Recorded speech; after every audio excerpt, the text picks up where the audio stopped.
It's very unfortunate, بدقسمتی ہے کہ بلوچستان میں 1.8 ملین، میرے پاس ابھی یونیسیف کی ایک ریسنٹ رپورٹ ہے 2015 کی، جس میں انہوں نے بلوچستان کے میں یہ کہا ہے کہ 1.8 ملین یعنی 18 لاکھ بچے وہ اسکول سے باہر ہیں، تعلیم سے باہر ہیں۔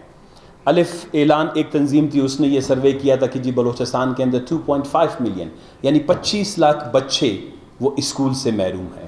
جبکہ میرے دوست میرے بھائی نور الحق صاحب ڈس ایگری کرتے ہیں، اور میں بھی سمجھتا ہوں بلوچستان کے اندر ڈیٹا، کیونکہ مجھے خود بہت اسٹیٹکس کا شوق ہے، خود تو میتھ میں بڑا ناکام تھا، لیکن اس کے بعد ابھی بھی آپ دیکھ رہے ہوں گے میں کیلکولیٹر پہ I was trying to calculate کہ جب تک آپ میتھ کو نہیں سمجھتے آپ سوسائٹی کے اندر ڈیولپمنٹ کو، ترقی کو اور تعمیر کو نہیں سمجھ سکتے ہیں۔ بلوچستان کی سب سے بڑی محرومی یا مجبوری یہی ہے، ایک فیکٹ آپ تقریباً شاکنگ ہوگا آپ کے لیے کہ بلوچستان کا رقبہ 3,47,000 ہے۔ میں تو ابھی بھی کہتا ہوں کہ بلوچستان کا رقبہ ویسے 62% ہے پاکستان کا، جس میں اگر آپ بلوچستان کی سمندر کو، اس کے ساحل کو شامل کر لیں 3,47,000 ہے، اور بلوچستان کے اندر پرائمری اسکولز کی تعداد 11,000 ہے۔ 11,000 کو 3,47,000 پہ 1000 مربع کلومیٹر پر اسکوائر کلومیٹر پر آپ تقسیم کریں تو یعنی ہر 31 کلومیٹر ایوریج 31 کلومیٹر پر ایک پرائمری اسکول بنتا ہے، جبکہ پنجاب کے اندر پرائمری اسکولز کی تعداد وہ 57,000 ہے، اور اس کو پنجاب کے 2 لاکھ اسکوائر کلومیٹر کے ساتھ اگر آپ تقسیم کریں گے تو پنجاب میں ہر 3 کلومیٹر پر ایک پرائمری اسکول بنتا ہے۔ بلوچستان میں 31 کلومیٹر پر ایوریج ایک پرائمری اسکول بنتا ہے، جبکہ پنجاب کے اندر یہ 3 کلومیٹر پر ہے۔ اور یہ جب آپ ڈیٹا اسٹیٹکس کو تھوڑا سا کمپیئر کریں گے، یعنی فاٹا میں 4.8 کلومیٹر پر ایک پرائمری اسکول بنتا ہے، اس کی آبادی، رقبہ سب کو آپ جب کیلکولیٹ کرتے ہیں، ریشو نکالتے ہیں۔ سندھ کے اندر 2.8 کلومیٹر یعنی 2.5 کلومیٹر پر ایوریج ایک پرائمری اسکول ہے۔ جب بلوچستان کے اتنے بڑے رقبے پر، پھیلی ہوئی آبادی پر، اگر آپ کے پاس اسکول ہی نہیں ہے، ایوریج 31 کلومیٹر کے ریڈیس میں یا دائرے میں بچے کو جانے کے لیے اسکول نہیں ہے، تو بلوچستان کا یہ سچویشن، بلوچستان کی یہ صورتحال جو 1.8 ملین یا 10 لاکھ ہیں یا 18 لاکھ ہیں یا 25 لاکھ ہیں، یہ ہمارے لیے ایک بہت بڑی، وہ کیا کہتے ہیں کہ ماتھے پہ ایک سیاہی کی طرح ہے کہ اگر بلوچستان میں ایک بچہ بھی اسکول سے باہر ہو۔ 21ویں صدی ہے، دنیا چاند پہ پہنچ گیا، دنیا نے بہت سی ترقی کر لی، دنیا جو ہے وہ انفارمیشن ٹیکنالوجی سے وہ کیا کہتے ہیں کہ نہیں دنیا کے میں جدت، انوویشنز اور ترقیاں آ رہی ہیں، لیکن ہمارے ہاں بی بی نے ابھی دکھایا میرے خیال 70% پلوشا جی 70% جو ہے بچے کوئی 1 سے 12 سال کے قریب جو ہیں وہ تعلیم سے محروم ہیں، وہ اپنا دستخط نہیں کر پائیں گے، وہ بینک میں اکاؤنٹ نہیں کھول پائیں گے، وہ اخبار نہیں پڑھ پائیں گے، وہ جب کوئی نوکری آئے گی ایون وہ ملازمت کا اشتہار نہیں پڑھ پائیں گے، وہ بجلی کا بل نہیں پڑھ پائیں گے، وہ گیس کا بل بھی نہیں پڑھ پائیں گے۔ جب آپ کے پاس 61% ایسی قوم ہو، اور بلوچستان کا سب سے بڑا ریسورس اس کے انسان ہیں، اور کسی معاشرے میں انسان اگر اتنا پسماندہ ہو،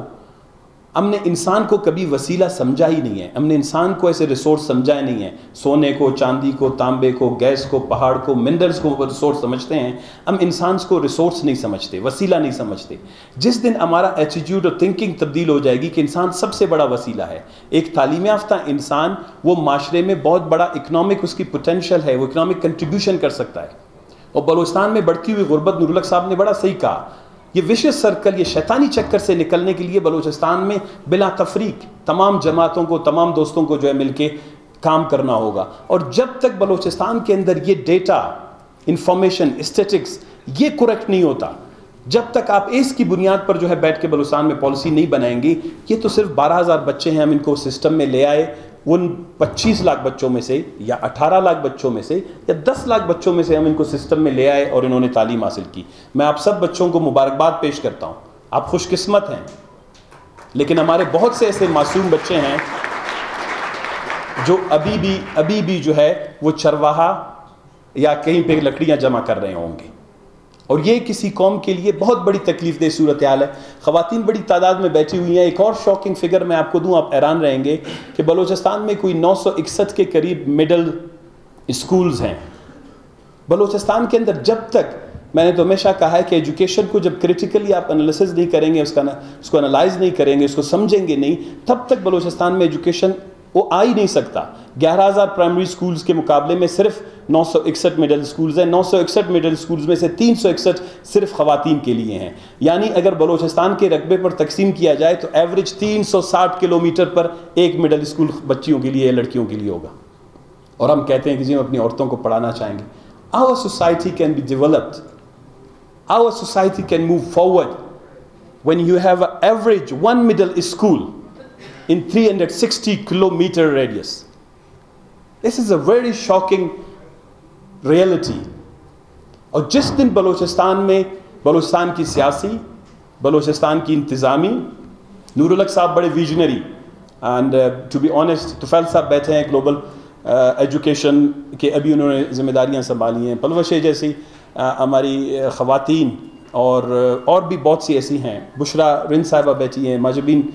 شیران صاحبہ بیٹھی ہوئی ہیں، دے آر پارلیمنٹیرینز، ملک نصیر شاہوانی صاحب بیٹھے ہوئے ہیں، اور یہاں پہ آفیشلز دوست بیٹھے ہوئے ہیں۔ یہ تعلیم کو ہم نے جب تک یہ نہیں سمجھا ہے کہ ہم حالت جنگ میں ہیں تعلیم کے حوالے سے، اس وقت تک ہم بہتر پالیسی نہیں بنا سکتے۔ اور میں اپنے دوست لیڈی صاحب کو، گورنر بلوچستان صاحب کو، اپنے بھائی نور الحق صاحب کو، یونیسیف کے اپنے کولیگز کو، ہم سب کو یہ بتانا چاہتے ہیں کہ تعلیم ہمارا مشترکہ مسئلہ ہے اور تعلیم ہماری مشترکہ ترجیح ہے۔ اس پہ کوئی سیاست نہیں، اس پہ کوئی دو راہیں نہیں، اس پہ کوئی اختلاف نہیں۔ ایک ترقی یافتہ بلوچستان، ایک خوشحال بلوچستان کے لیے سب سے پہلے لازمی ہے کہ وی ہیو ٹو کریٹیکلی، وہ کیا کہتے ہیں کہ ہم نے اس کو آڈٹ کرنا ہے کہ بلوچستان میں تعلیم کو کیسے بہتر بنایا جائے، اور سارے ریسورسز جتنے ہمارے پاس وسائل ہیں، سیمنٹ، سریا، پل، نالی، سڑکوں کے، ان سب کو 5-10 سال کے لیے اسکریپ کر کے اس قوم کی جو ہے اس سب سے بڑے پلر جو ہیں، یہ سب سے بڑے ہماری دیواریں جو ہیں، یہ سب سے بڑے ستون جو ہمارے 25 لاکھ بچے ہیں وہ تعلیم سے محروم ہیں، ان کو واپس لانا ہے۔ تھینک یو ویری مچ، السلام علیکم۔